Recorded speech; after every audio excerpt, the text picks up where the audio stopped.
We consider time to be one of the greatest governing factors of our existence. We accept that time is the one thing we cannot conquer and we are forced to live within its rules and laws. But what if there were beings who lived outside of time? Creatures who existed in eternity and were unaffected by the normal passage of the universe? What would these beings do and what would they think of us? Well, Doctor Who has this concept covered, of course. In 1983 we were introduced to the Eternals in the story Enlightenment. These mysterious entities are said to exist outside of time and dwell in eternity. What this means is that they can't be killed, they seemingly live forever and have a severe lack of imagination. They rely on ephemerals, which is how they refer to any species that exists inside time, to give their own existences meaning.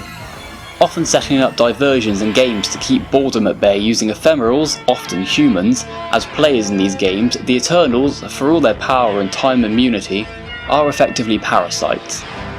Although they're shown to have powers such as freezing ephemerals in time, mind controlling and mind reading, they still need our imaginations and lives to feed off, which in a way gives them a rather tragic side to their existence.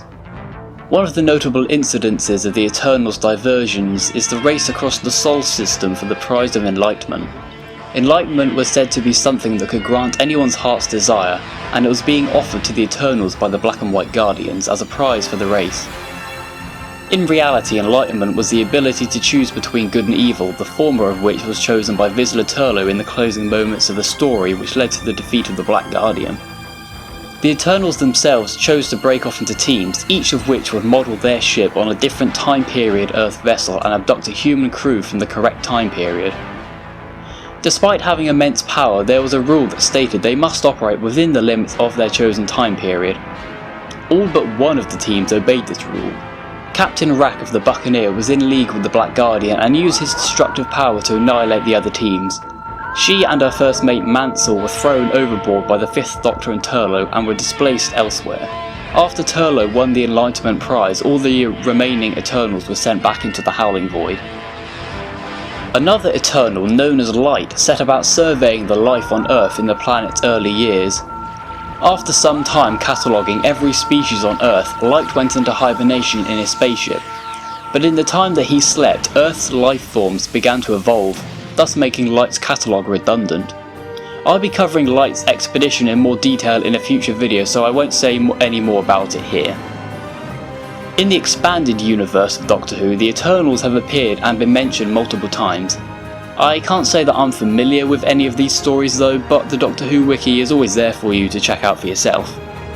The Eternals are a race that I would love to see make a return to the main show at some point, and especially in a time where we hear "bring back the Sea Devils" every hour from fans, I think they would make a good choice. Not to say that I don't want the Sea Devils back, I'm just saying the Eternals could really be given a great story in the modern series. I think the reason that I like them so much is because of how similar they are to the Great Old Ones, which is another high concept race of sorts from the Whoniverse. But they have a good mythos of their own as well, obviously. Well, that's the end of this video. Leave a like if you enjoyed, subscribe if you haven't already for more Doctor Who content, and I'll see you next time.